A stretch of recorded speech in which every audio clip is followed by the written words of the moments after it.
In the early days of American independence, the United States, like new countries in our own time, was kind of buffeted around by the superpowers battling against each other. The United States was a very small power.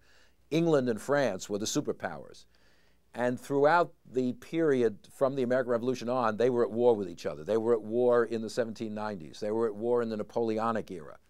And both England and France at least wanted the United States not to help out the other side. And this got us into trouble because both of them tried to restrict American shipping to the other side. Now, Jefferson and the American leaders said, no, we want freedom of the seas. We want a right to export our goods to anybody.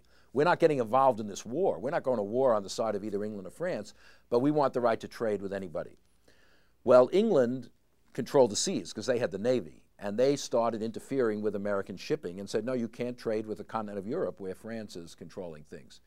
And they started seizing American boats, and they started seizing American sailors to put them on their ships. Eventually, this leads to a confrontation between the United States and Britain and the outbreak of the War of 1812, fundamentally over the right of the United States to trade freely. But there was a subordinate thing where a lot of Americans also wanted to conquer Canada and British Canada. They thought, we go to war with Britain, we can take Canada, you know? And we invaded Canada during the War of 1812. And to our astonishment, the Canadians said, no thanks. We don't want to be part of the United States, you know? We'd like to actually have our own country here. And the Canadians pushed us out. And this was a big blow to this notion of total American expansionism.